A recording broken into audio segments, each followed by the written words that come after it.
कि उल्टी गंगा कैसे बह रही है। आप तसव्वुर कीजिए कि लोगों ने आज आजादी का नारा कैसे लगाया।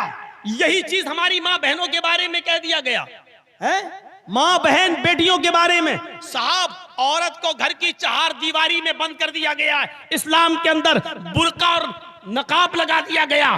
देख लीजिए हिजाब के ऊपर कितना गंभीर मुद्दा उठा कर्नाटक की सरजमीन पर, और उसको पूरा का पूरा मुद्दा बना दिया गया है, पूरा का पूरा मुद्दा बना दिया गया है। और टीवी पर डिबेट करने वाले जितने भी ये मुल्ला आते हैं, ये मुल्ला नहीं कठमुल्ला है। याद रखिएगा, ये मुसलमानों के नुमाइंदगे नहीं है। इनसे उल्टा सीधा बयान दिलवाने के लिए इनको बुलाया जाता है टीवी पर, क्योंकि मुझे मालूम है कि एक टीवी डिबेट में 5,000 रुपए मिलता है चैनल की तरफ से। ये 5,000 रुपए लेने के चक्कर में उल्टा सीधा बयान देने जाते हैं। एक मैंने खुद सुना है टीवी डिबेट पर, नाम नहीं लूंगा उस मौलवी का, एंकर कह रही है साहब क्यों आप ठेकेदार बने बैठे इस्लाम के, क्यों आपने बुर्का एक औरत के चेहरे पर, नकाब एक औरत के चेहरे पर डाल दिया और उसकी तरक्की की राह में रुकावट आप बन रहे हैं। तो वो मौलाना जवाब इसका क्या दे रहा है कि साहब आपको क्या एतराज है, हम किसी के घर तो नहीं जा रहे कहने के लिए कि पर्दा करो, लेकिन अगर कोई लड़की अपनी मर्जी से हिजाब पहनकर जाना चाहती है तो क्यों उसको रोका जा रहा है।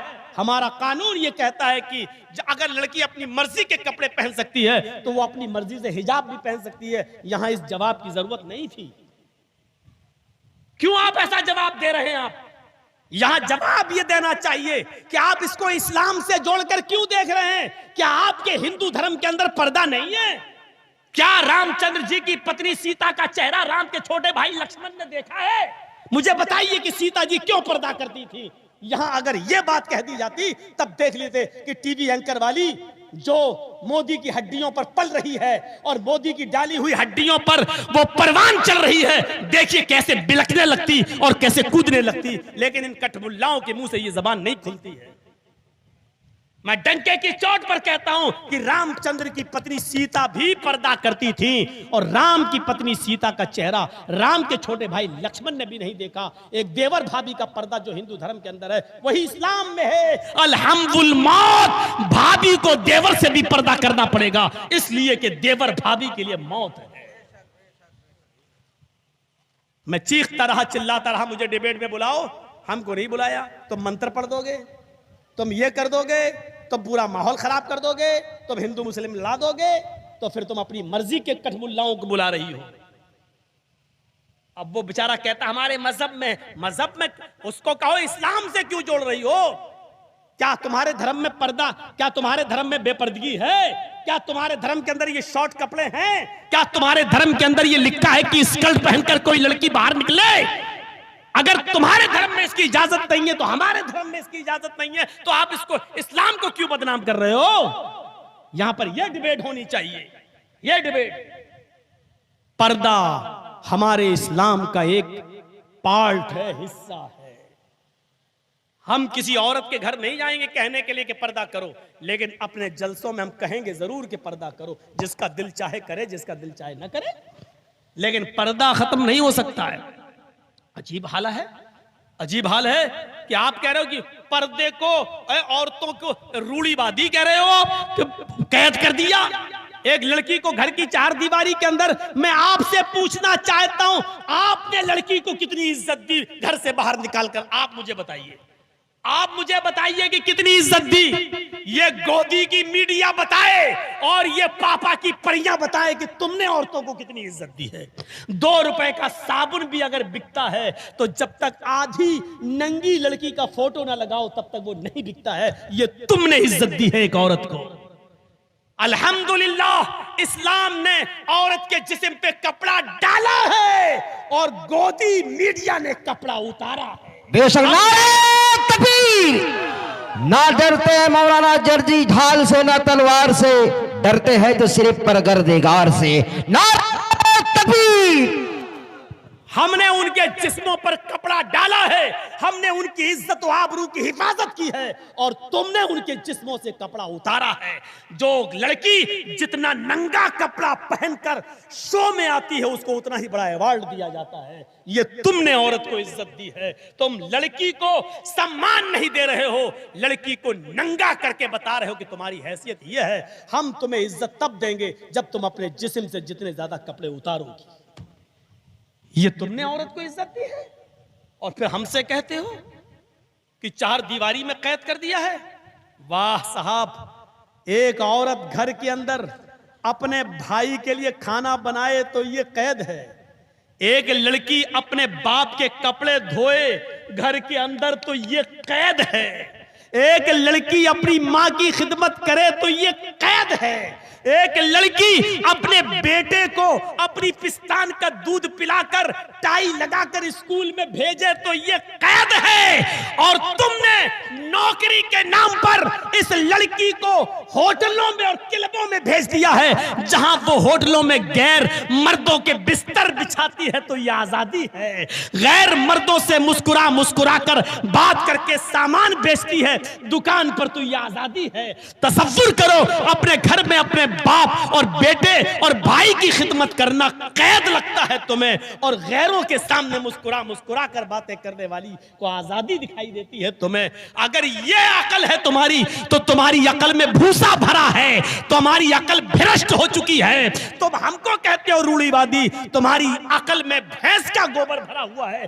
तुम्हें तुम्हारी अकल मुबारक हो, हमें नहीं चाहिए ऐसी अकल। ऐसी अकल पे तो मौलवी जर्जीस अपना जूता उतार के मारना भी गवारा नहीं करेगा, नहीं करता है ऐसी अकल पर। हमें वो इज्जत प्यारी है घर में रहकर जो अपने बाप की खिदमत करे, अपने बेटे की खिदमत करे, अपने भाई की खिदमत कर ले, अपने भाई के लिए खाना बनाए। ये मुझे उस खिदमत से ज्यादा अच्छी लगती है जो गैरों के बिस्तर बिछाए और गैरों से हाथ मिलाए और गैरों के साथ घूमने जाए और दुकानों पर बैठकर मुस्कुरा मुस्कुरा कर अपने सामान को गैरों के सामने मुस्कुरा मुस्कुरा कर बेचे और उनको अपना जश्न दिखाए।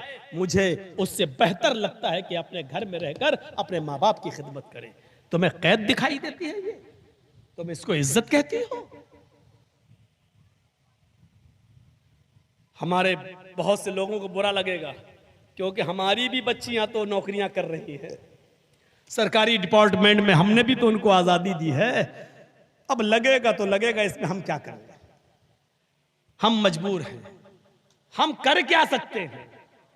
कुरान और हदीस बताना हमारा काम है। सुन लो, दो डिपार्टमेंट होते हैं, एक घर के अंदर और एक घर के बाहर। अल्लाह ने मर्द को घर के बाहर का डिपार्टमेंट सौंपा है और औरत को घर के अंदर का डिपार्टमेंट सौंपा है। काम अलग अलग है, डिपार्टमेंट दो हैं, शोबे दो हैं, एक घर के अंदर का है, एक घर के बाहर का है। दो ही मखलूक है, मर्द और औरत। औरत को घर के अंदर का डिपार्टमेंट दिया है और मर्द को घर के बाहर का डिपार्टमेंट दिया है। मर्द की जिम्मेदारी है कि वो मेहनत करे, मजदूरी करे, बिजनेस करे, कारोबार करे, कमा कर लाए, और औरत की जिम्मेदारी यह है कि घर में बर्तन धोए, झाड़ू लगाए, घर की सफाई करे और अपने बच्चे की देख रेख करे और घर का सारा मामला औरत संभाले। इसलिए उसको रब्बतुल बैत, घर की मालिका और घर की महारानी कहा गया है। और यह कह दो इंग्लिश में कि औरत को होम मिनिस्टर का दर्जा दिया गया तो गलत नहीं।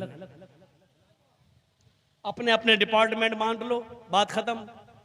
औरतों को भी आपने बाहर के डिपार्टमेंट पे लगा दिया है तो गड़बड़ी तो पैदा होगी ही, गड़बड़ी तो पैदा होगी। और अभी एक चुड़ैल का इंटरव्यू आया था, देखा आपने? बड़ी चल रही है इस वक्त, मेहरबानियां हैं चौकीदार की। उसका नाम है कंगना रनावत।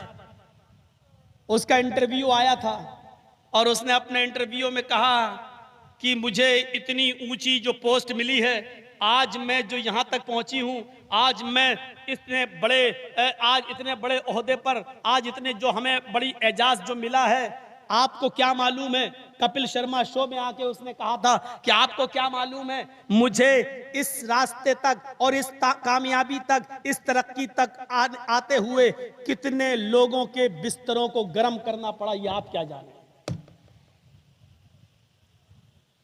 ये दी है आपने एक औरत को इज्जत, ये दी है एक औरत को मकाम। और इस्लाम ने एक औरत को क्या इज्जत दी है वो आप जानते हैं। इस्लाम ने एक औरत को यह इज्जत दी है कि आप अपनी बहन, अपनी बेटी को अगर घर में उसकी अच्छी परवरिश और तरबियत करते हैं और कोई शख्स तुम्हारे घर में घुस जाए और तुम्हारी बहन तुम्हारी बेटी के साथ, तुम्हारी बीवी के साथ रेप करना चाहे, जबरदस्ती करना चाहे, उसकी इज्जत व आबरू से खेलना चाहे, तो तुम उससे लड़ जाओ। लड़ते लड़ते यहां तक कि अगर तुमने उसको कत्ल कर दिया है तो तुम गुनाहगार नहीं होगे। यानी अपनी बहन, अपनी बेटी और अपनी बीवी की इज्जत व आबरू को बचाते हुए अगर आपने उसको मार भी दिया और कत्ल भी कर दिया तो आपको सजा नहीं मिलेगी। इज्जत व आबरू को इस हद तक बचाया है इस्लाम ने एक औरत को। और यहां तो कई लोगों के बिस्तरों को गर्म करने के बाद एक लड़की को तरक्की मिलती है, एक लड़की को एजाज मिलता है, एक लड़की कामयाबी की सीढ़ियों को तय करती है। अब अंदाजा ये आपने दिया है। कुरान करीम ने इसीलिए औरतों को हुक्म दिया, वक़रना फी बुयूतिकुन्ना, अपने घरों को लाजिम पकड़ लो और बिला जरूरत तुम घर से बाहर न निकलो। कुरान करीम ने कहा कि अपने घरों को पकड़ लो, लाजिम पकड़ लो, घरों से बाहर ना निकलो बिला जरूरत। इसका यह मतलब नहीं है कि अगर तुम्हारी तबीयत खराब हो जाए तब भी तुम नहीं जा सकती हो, नहीं। अगर तुम्हारी तबीयत खराब है तो डॉक्टर को दिखाने जा सकती हो, हॉस्पिटल तुम जा सकती हो, इजाजत है तुम्हें, शादी में शिरकत कर सकती हो, जायज है तुम्हें। अगर तुम किसी स्कूल में पढ़ाती हो, जायज है तुम्हें। शरीयत ने सिर्फ इस बात से रोका है कि बेपर्दगी का मुजाहरा ना हो।